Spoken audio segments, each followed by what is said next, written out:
Hey everyone, thanks for stopping by. I wanted to talk about this idea of making the act of delaying gratification to feel more effortless than instant gratification.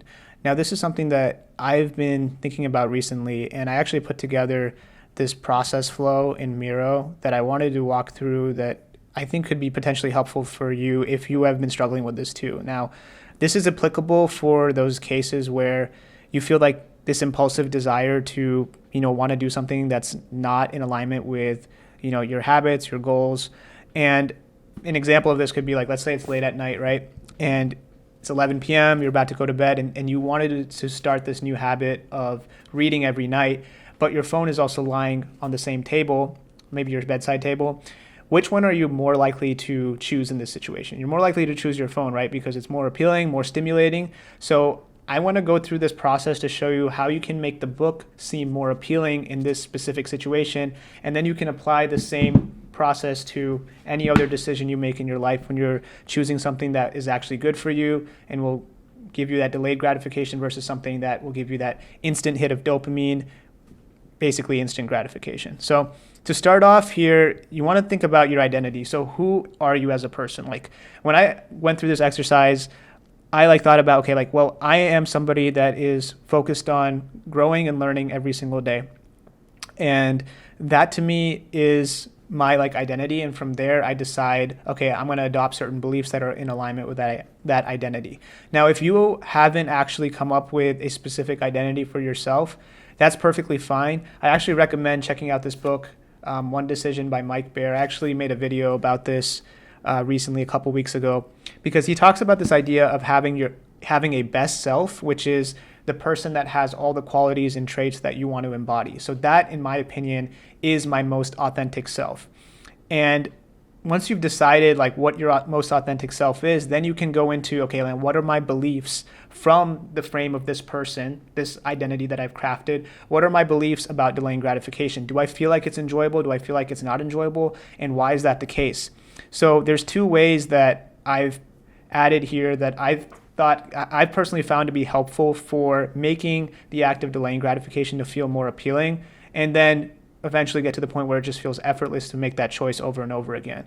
So the first way is like a short-term approach, and this is just to remind myself that choosing to delay gratification, choosing that thing that will delay gratification, will be in alignment with the identity of the person that I've chosen. And therefore, I will only experience peace and harmony because I'm doing something that is in alignment with that. And if I do the opposite, I'm not going to experience that, which will definitely be something that I will regret, because who doesn't want to experience peace and harmony, right? So that's a short-term approach to make the act of, in this case, choosing to read a book more appealing. But how do you make it a little bit more practical? Well, you can actually combine that activity with something that you already enjoy. So take the book example, for instance. Let's say that you have a healthy snack that you usually eat after you work out. Well, instead of eating it after you work out, or maybe if you want to eat it again, you can choose to eat that snack with the reading period at night. So when you grab the book and you open it, you start reading, you can eat the snack while you're reading the book. So now you associate eating the snack with reading the book. So it makes the overall experience of reading to feel more appealing than checking your phone. And to add to that, what you can do then is then compare, and do this mentally before you make the decision to check your phone.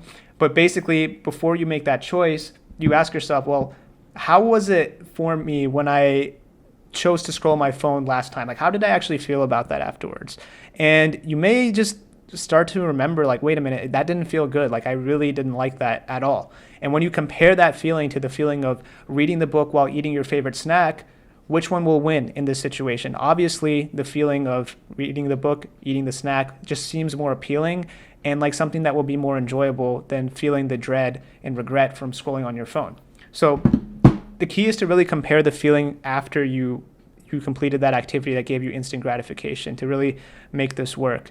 So the next part is your desire. So what is it that you truly want to do? And it's really funny because we tend to think that we really want to just scroll on our phones, but in actuality, we actually find that to be not really enjoyable in general. It's just a time suck, and whenever you're scrolling, you don't really feel like you're getting anything out of it. So what you genuinely want to do is going to be something that is aligned with your identity, your most authentic self.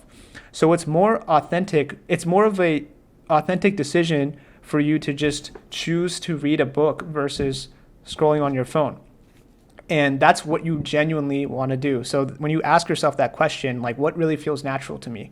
That's something that you should just come back to, because if you think about it, reading feels a lot more natural to me based on the identity that I have.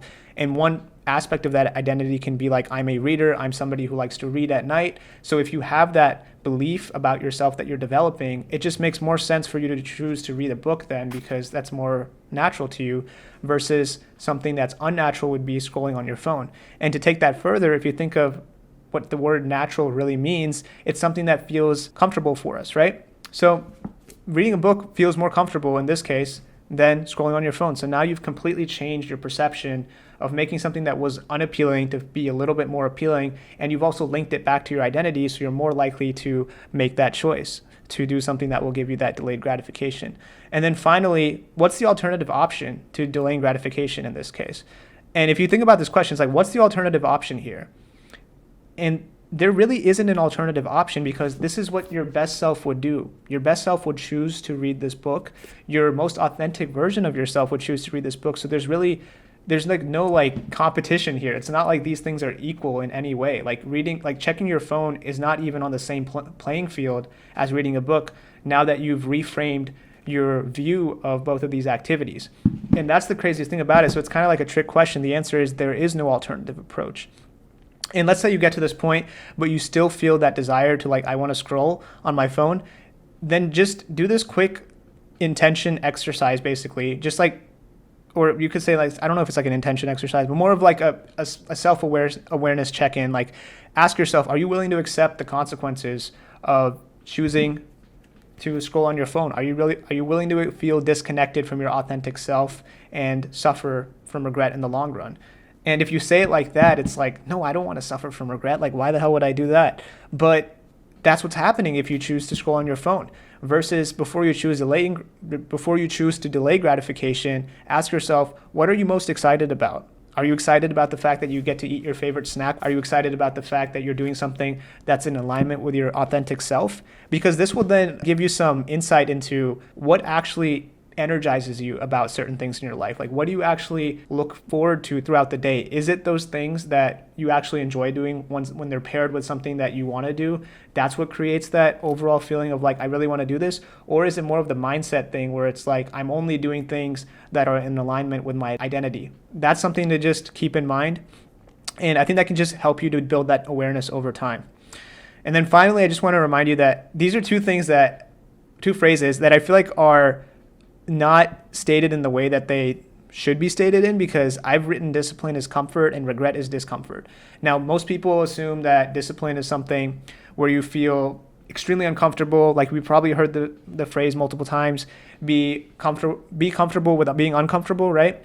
But if you start to see discipline as the place where you're being your authentic self, it actually ends up being a more comfortable place than choosing to do something that is the complete opposite of that. So regret in this case is the discomfort, and that comes from choosing something that will give you instant gratification versus discipline is choosing the thing that will give you delayed gratification, but it feels more comfortable. So now you've completely reframed like two of these common notions that we've probably seen multiple times or heard about throughout our lives, and you have a different view of that. So I know I like rambled a little bit there, but I found this to be really helpful. So I definitely recommend, using something like this, creating some sort of like a process. You can even just use this one here that I've laid out here, and maybe I'll just zoom out a little bit so you can like screenshot this from the video. All right, I think you got your screenshot.